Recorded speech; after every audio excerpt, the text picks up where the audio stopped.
Salut, c'est Exoa pour exoaware.fr. Aujourd'hui, on va tester une montre connectée, la Smartwatch 2 de chez Sony. Un produit que vous pouvez retrouver directement sur le store de Sony à partir de 189 € ou directement chez les revendeurs et sites spécialisés où là, on la retrouve aux alentours de 120 € et des fois même en réduction à 99 €. Donc un prix assez compétitif. Cette montre, c'est pas la première que Sony crée, on est sur le deuxième modèle qui est un peu plus abouti, c'est pour ça que je vous en parle, et surtout elle est compatible avec tous les produits Android 4.0. Hélas, elle ne fonctionne pas ni avec iOS, tous les produits Apple, ni Windows Phone. Donc c'est parti pour le test, allez.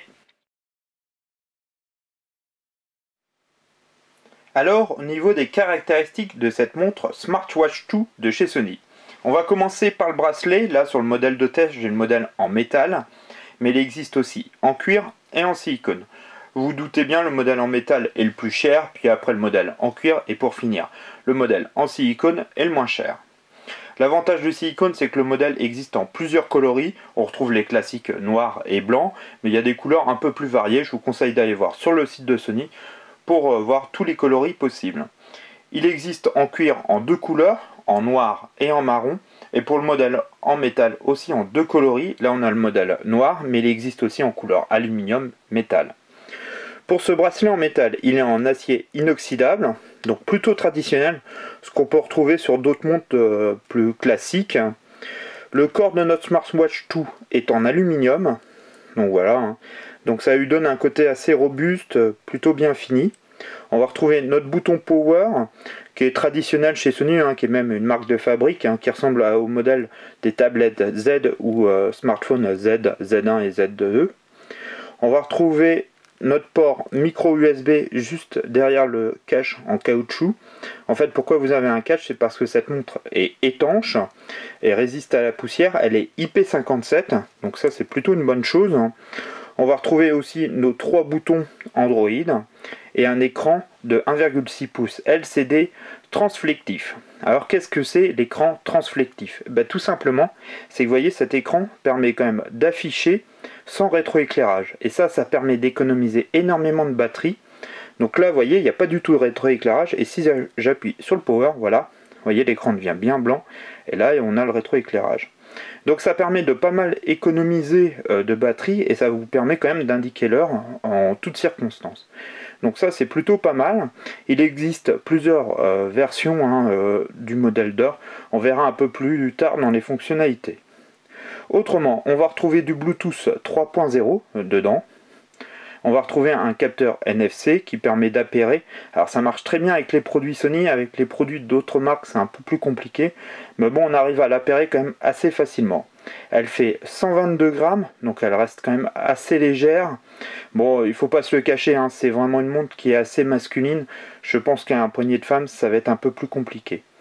Donc on va voir un peu au niveau des fonctionnalités à l'intérieur. Je la mets sur un support, ça sera quand même beaucoup plus agréable pour vous, pour les vidéos. Allez, à tout de suite. Alors, qu'est-ce qu'on peut faire avec cette montre connectée? Vous allez voir, Sony a plutôt bien fait les choses et on peut avoir pas mal de fonctionnalités vraiment intéressantes. Donc bien sûr, la montre nous donne l'heure. En appuyant sur le bouton Home, on arrive sur le bureau avec les applications d'installer sur la montre. Donc vous pouvez en télécharger des nouvelles directement sur le Play Store d'origine Sony ou d'un développeur tiers. Donc ça c'est plutôt pas mal, il y a vraiment un beau parc d'applications. J'en ai téléchargé que quelques-unes que je trouvais utiles et intéressantes de vous en parler. Donc vous allez voir, on retrouve, voyez, les notifications Twitter. Au niveau des réglages, on va retrouver l'activation du Bluetooth, l'activation du vibreur pour vous signaler par exemple les notifications que vous avez reçu un mail ou un message, ou tout simplement pour vous réveiller. On va retrouver au niveau de l'affichage le réglage de la luminosité ou le style des notifications qu'on peut changer. Donc ça c'est plutôt pas mal aussi. Au niveau aussi, on va avoir le changement d'interface de la montre. Donc moi j'ai choisi celui-ci, mais vous voyez, vous pouvez avoir un système à cadran, noir, blanc, plus épuré. Voilà. Après, il y a vraiment plusieurs styles assez intéressants. Voilà, moi c'est celui-là qui me plaît. On va pouvoir aussi avoir les applis qui sont d'origine dans la montre, que vous ne pouvez pas télécharger, qui sont vraiment implantés dedans, comme l'alarme, le chronomètre, la minuterie ou la torche. vous pouvez les activer ou les désactiver. Le réglage de la date et heure. La sécurité, vous pouvez mettre un code PIN sur votre montre qu'il faudra taper à chaque fois, donc ça c'est un peu chiant. On a l'assistance et le système pour initialiser la montre. Voilà, au niveau des réglages, on va retrouver des fonctionnalités assez intéressantes comme celle-ci qui vous permet en fait de prendre des photos directement depuis la montre. Donc je vais essayer de vous montrer, vous voyez j'ai mon téléphone. Et voilà, vous voyez on voit en fait ce qui se passe sur le capteur du téléphone. Et puis tout simplement vous cliquez dessus et ça permet de prendre la photo.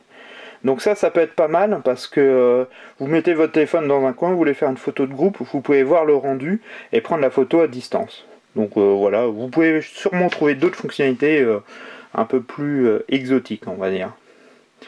Voilà, on a une fonction aussi pour rechercher son téléphone. Vous voyez si je clique dessus vous allez voir, le téléphone fait un bruit pas possible. Donc voilà. On a la fonction torche, en fait tout simplement c'est que l'écran devient tout blanc. C'est pratique de temps en temps quand on n'a pas de lumière sur soi. On va avoir la fonction pour lire les SMS de votre téléphone. Voilà, la fonction réveil, comme je vous disais, vous mettez le réglage, vous voyez, 7h du matin et la montre sonne, ne sonne pas, vibre à 7h du matin. Les notifications de calendrier, les appels loupés par exemple. Il y a une fonction là que j'ai utilisée qui est pour la course à pied, qui est vraiment pas mal. On peut avoir nos notifications Facebook à côté, les rappels calendrier, le minuteur, le chronomètre, toujours pratique aussi quand on court. Donc vous voyez, il y a vraiment pas mal de petites applications, j'en ai téléchargé quelques-unes. Vous pouvez aussi avoir une application pour savoir les mails que vous avez reçus sur votre téléphone. Il y en a vraiment un paquet sur le Play Store. Et ça c'est bien que Sony ait laissé les développeurs pouvoir créer des applications pour ces montres.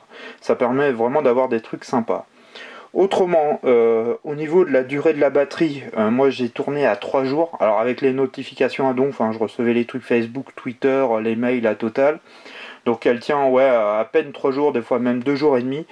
Si on retire les notifications, j'arrive plus à 4 jours. Et apparemment si on la laisse juste en mode heure, elle peut tenir 7 jours. Je vous ai pas parlé du packaging. Au niveau du packaging, c'est assez simple. On retrouve la montre avec son bracelet, un câble USB, micro USB pour la recharger et la documentation. Donc c'est vraiment le strict minimum. Voilà, on va passer à mon avis. À tout de suite. Alors mon avis sur cette montre connectée Smartwatch 2 de chez Sony. Pour commencer, c'est vraiment la première montre connectée que je teste. Et pour tout vous dire, j'avais un avis plutôt négatif sur ce type d'objet. Parce que je voyais peu d'utilité, on a souvent maintenant son smartphone sur soi, dans sa poche. Et il est très facile de sortir pour regarder ses notifications, ses mails et compagnie. Donc je voyais vraiment peu d'utilité pour ce type de produit. Et c'est vrai, là, après la semaine de test, on se rend compte qu'il y a des situations où c'est plutôt pratique. Je vous donne juste 2-3 exemples que j'ai pu avoir et j'ai pu rencontrer. Quand vous êtes en réunion, en repas de famille ou en déplacement, c'est assez pratique d'avoir ces notifications directement dans le poignet sans avoir son téléphone à sortir. Voilà, on peut regarder discrètement qui vous appelle ou les SMS que vous avez reçus. Donc ça c'est plutôt pas mal, ou avoir le rappel de son calendrier. Voilà, on regarde vite fait, on voit qu'on est à la bourre ou voilà, qu'on voit que quelqu'un d'important vous appelle. On peut regarder vite fait discrètement et ça c'est plutôt pas mal. Un deuxième point que j'ai eu en situation qui est assez pratique, c'est dans des situations de sport. En course à pied, vous avez votre téléphone dans le sac, vous pouvez voir directement vos performances sur la montre, la vitesse à laquelle vous courez, la distance, le parcours. Donc ça c'est plutôt pratique aussi. Voilà, c'est 2-3 fonctions aussi que j'ai eu par exemple pour le réveil, de pouvoir avoir juste en fait, vu que la montre vibre pour vous réveiller, ça évite d'avoir une sonnerie ou une alarme qui peut réveiller votre conjoint. Vous avez juste votre poignet qui vibre, ça vous réveille, hop, ça évite de déranger. Donc ça c'est plutôt pratique, c'est plusieurs fonctions vraiment comme ça qu'on se rend compte qu'une montre connectée peut avoir un intérêt. Alors les points négatifs de cette montre. Moi, il y a quand même la batterie, même si j'ai tenu 2 jours et demi, 3 jours. C'est assez vite gonflant de venir la recharger. Le connecteur est quand même pas très pratique vu qu'elle est étanche. Faut l'enlever, c'est un peu chiant. Et ça manque d'un truc un peu plus pratique pour recharger, surtout que c'est un objet qu'on garde quand même souvent en poignet. Et 3 jours d'autonomie, c'est un peu juste. Il faudrait quand même tenir au moins une semaine, ça serait pas mal. Donc l'autonomie un peu à travailler. Le deuxième point un peu négatif, moi, c'est l'interface. Alors, le fait d'avoir 6 icônes comme ça, c'est quand même des petits icônes, et quand vous êtes à votre poignet et que vous devez taper, souvent on tape à côté, c'est pas très pratique. Je pense qu'il faudrait retrouver un nouveau moyen au niveau de l'interface, parce que là, c'est pas top top. Et un troisième point négatif, c'est quand même une montre qui est très masculine. Si vous êtes une femme, je vois ça difficile au poignet d'une femme. Voilà, c'est vraiment une montre de mec. Bon, après, je pense que c'est ce que vise Sony, mais bon, c'est dommage des fois de ne pas essayer de faire un système qui peut être autant masculin que féminin. Donc, après, dans les points positifs, que vous dire, bah, déjà le fait qu'elle soit étanche. Parce que quand on voit la concurrence, elles sont pas toutes étanches, et ça, c'est quand même, je trouve, bien dommage. Là, le fait vraiment qu'elle soit étanche est un bon plus. L'écran LCD aussi, qui n'utilise pas de rétroéclairage pour économiser. Ça, c'est vraiment une bonne idée. Vous voyez, c'est quand même assez lisible. Bon, certes, la nuit, vous ne voyez pas l'heure qu'il est. Vous appuyez juste sur le bouton, voilà, vous le voyez. En journée, ça marche très très bien, il n'y a aucun souci. Troisième point positif, bah, le fait que vous pouvez télécharger plein d'applications directement sur le Play Store pour les mettre sur le téléphone. Ça, c'est plutôt pas mal. On retrouve vraiment plein de choses. Alors, il y en a des gratuites, il y en a des payantes. Mais bon, on arrive à trouver pas mal de choses assez intéressantes. Donc ça, c'est plutôt bien d'avoir laissé les développeurs pouvoir créer des applications pour cette montre, hein. Et puis bah, le fait quand même qu'elle est assez bien finie, il y a une belle finition avec tout son contour en aluminium, tout en aluminium, avec le bracelet métallique, moi je la trouve vraiment plutôt chouette. Bon, comme je vous dis, hein, je suis un gars, c'est pas le côté très féminin. Mais bon, elle est jolie, elle reste quand même assez discrète. Voilà, on voit pas tout de suite que c'est une montre connectée que vous avez au poignet, ça peut être une montre tout à fait traditionnelle. Donc ça, c'est plutôt une bonne chose, et je pense que si vous arrivez à la trouver, comme j'ai pu regarder vite fait sur internet, avec le bracelet métallique aux alentours des 120 euros, ça reste une bonne acquisition. Un point négatif que je vous ai pas parlé, bah, c'est le fait qu'elle marche pas sur iOS ou Windows Phone. Ça, c'est un petit peu dommage, mais bon, elle est compatible avec tous les produits Android à partir de 4.0. Bon, voilà, après, c'est sûr que si vous avez un téléphone Apple ou un Windows Phone, il n'y a pas grand chose. C'est vraiment propre là en ce moment aux produits Android. Donc voilà, ouais, c'est un autre point négatif que je vous ai pas parlé.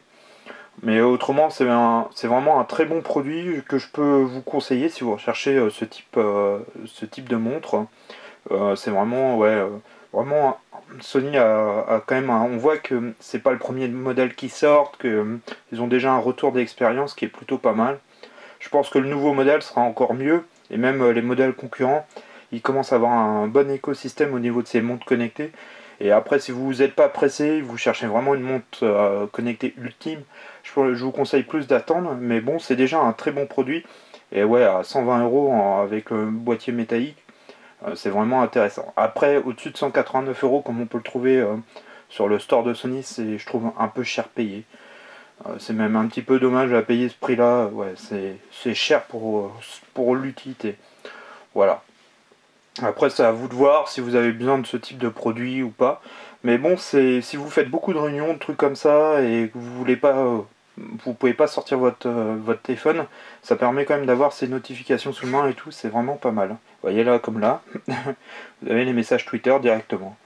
Donc c'est pas mal. Vous voyez, on peut lire directement le message Twitter, tout ça. Donc non, c'est vraiment un bon produit pour ça. Et autrement, il fonctionne parfaitement. J'ai pas eu de soucis. Euh, voilà, c'est une belle réalisation quand même dans l'ensemble. Après, je reste mitigé parce que bah, il faut en avoir l'utilité. C'est pas toujours le cas. Et puis voilà, c'est un produit un peu geek, hein, il faut pas se le cacher. Mais je vous conseille vraiment cette Sony. Je pense que c'est de ce qui se fait sous Android pour le moment, c'est une des meilleures. Après, il y a celle de chez Samsung, mais qui marche qu'avec les produits de chez Samsung. Donc moi, c'est pas mon cas, j'ai pas de produits Samsung, donc je peux pas les utiliser. Je suis désolé parce que je pense que je vous aurais fait un test aussi dessus, ça peut être intéressant, mais je trouve qu'elles ont des fonctions après un peu plus bariolées comme la caméra. Je vois peu d'intérêt d'avoir une caméra sur une montre. Bon, après, c'est mon avis. Voilà, c'était le test de la Smartwatch 2 de chez Sony. Je voulais remercier Sony qui m'a permis de réaliser ce test, je les remercie grandement. Et puis je vous remercie toujours, vous, parce que vous êtes toujours de plus en plus, et si le site fonctionne et la chaîne YouTube fonctionne, c'est grâce à vous, c'est grâce à vos abonnements. Vous me suivez sur Facebook, Twitter, ça me permet d'avoir aussi du poids au niveau des marques et de pouvoir vous faire des tests de produits un peu différents comme cette montre. Et puis vous êtes aussi de partout dans le monde et ça c'est vraiment super. Ça me fait toujours super plaisir de lire vos commentaires. J'essaie d'y répondre en majorité. J'ai un peu de latence, mais bon, j'arrive en général à vous répondre. Donc en tout cas, je vous remercie. N'hésitez pas à vous abonner à la chaîne YouTube, aller sur la page Facebook ExoAware ou à me suivre directement sur Twitter. Et je vous dis à très vite sur exoaware.fr. Allez, ciao!